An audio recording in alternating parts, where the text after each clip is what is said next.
nga, Mark Heras tuluyan ng inireklamo ni Jojo Mendrez.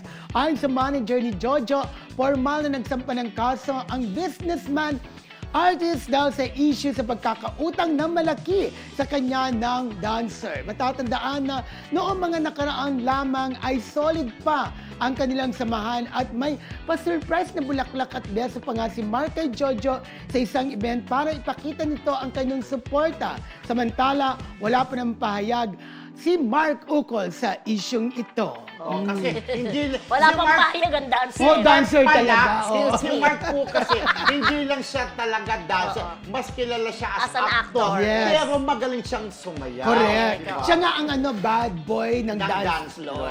Pero ito na nga, di ba yung umati tayo ng press con, BFF, di ba sabi nga niya, nagalit siya kay Mark dahil nga sa may utang sa kanya na almost 1 million. Pero yun nga, hindi nabayaran. Pero sabi nga niya, kung mapapag-usapan naman nila to ng maayos, baka No, why mamaya not? kung pagsampa niya ng kaso, makiusap si Mark mag-sorry din.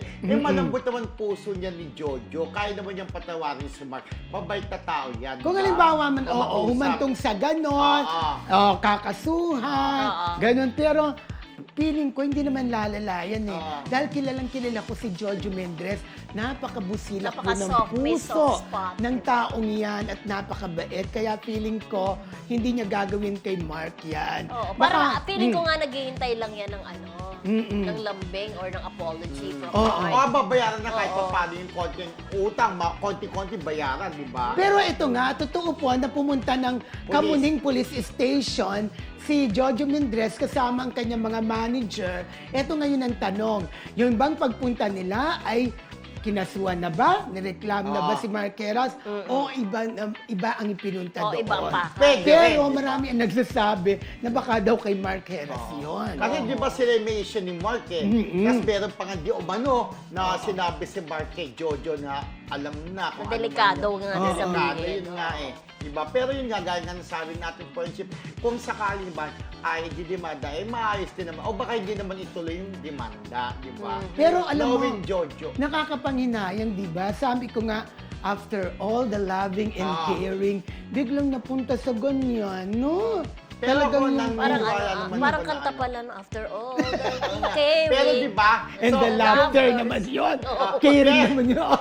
Pero yung kantang yan, nandito lang ako, parang ano na yun hindi natuloy para kay Mark, di ba?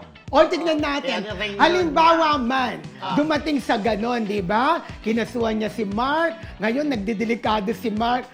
Feeling ko sasagipin pa rin ni Jojo at sasabihin niya, Mark, nandito lang ako. Ngayon pag dinamanda, Mark.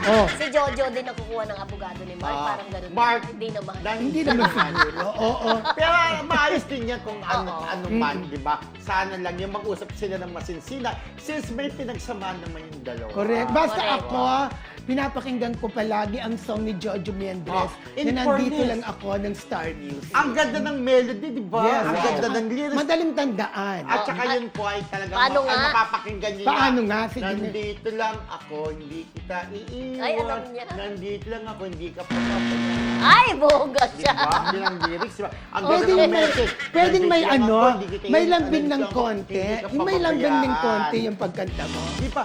Nandito lang ako. Kasi si Jojo napakalambing. Ay, in fairness, bagay sa kanya yung song. Nandito lang ako. Hindi kita iiwan. Nandito lang ako. Ayun na si Junjun. Hindi ka pababayaan. Okay. Diba? Yes. Alright. Diba? Yun ang Mark. Dahil tapos na ang Mark joke.